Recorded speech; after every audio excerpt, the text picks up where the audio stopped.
নির্বাচনে সংখ্যা গরিষ্ঠতা পাওয়ার পর বিএনপি নতুন মন্ত্রিসভার আকার প্রায় চূড়ান্ত করে ফেলেছে। অভিজ্ঞ ও তরুণ সংসদ সদস্যদের পাশাপাশি টেকনোক্র্যাট কোটায়ও যুক্ত হচ্ছেন কেউ কেউ। এর মধ্যে 2001 থেকে 2006 মেয়াদের মন্ত্রী পরিষদের দায়িত্বে থাকা কয়েকজনকে এবারও অন্তর্ভুক্ত করার কথা বিবেচনা করছে বিএনপি। সিরাত আল মুস্তাকিমের রিপোর্ট। নায়াসিনামাইড ও স্যালিসাইলিক সমৃদ্ধ লিলি ফেস ওয়াশ যা ফেসের ডেড স্কিন সেল দূর করে দেয় দ্বিগুণ ফাস্টার ব্রাইটেনিং। ত্রয়োদশ জাতীয় সংসদ নির্বাচনে নিরঙ্কুশ বিজয় পেয়েছে বিএনপি। নির্বাচন কমিশনের ঘোষিত ফলাফলে বিএনপি নেতৃত্বাধীন জোট 212টি আসন পেয়েছে। দীর্ঘ 2 দশক পর নতুন সরকার গঠন করতে যাচ্ছে তারা। বিএনপির এই মন্ত্রিসভায় কারা কারা স্থান পাচ্ছেন, সবার নজর এখন সেদিকে।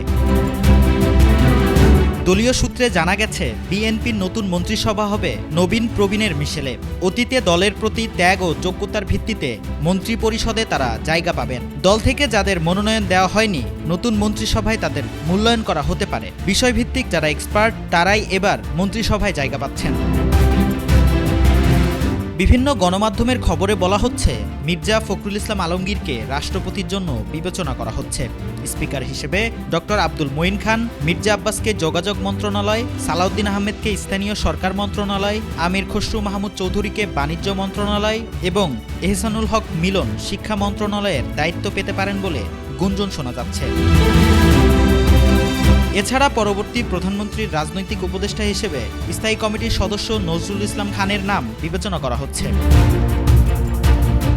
নতুন মন্ত্রিসভায় নয়া মুখ হিসেবে তথ্য ও সম্প্রচার মন্ত্রণালয়ে টেকনোক্রেট হিসেবে রুহুল কবির রিজভী ও হুমায়ুন কবিরকে পররাষ্ট্র প্রতিমন্ত্রী করা হতে পারে।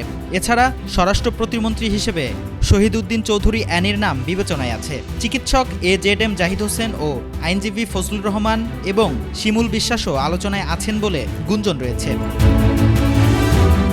এদিকে আওয়ামী লীগের বিরুদ্ধে যুগপথ আন্দোলনের শরিকদের নিয়ে জাতীয় সরকার গঠনের ঘোষণা আগেই দিয়েছিল বিএনপি।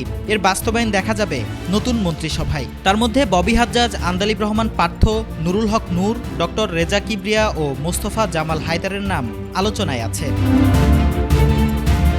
সিরাত আল মুস্তাকিম, 21 টেলিভিশন, ঢাকা।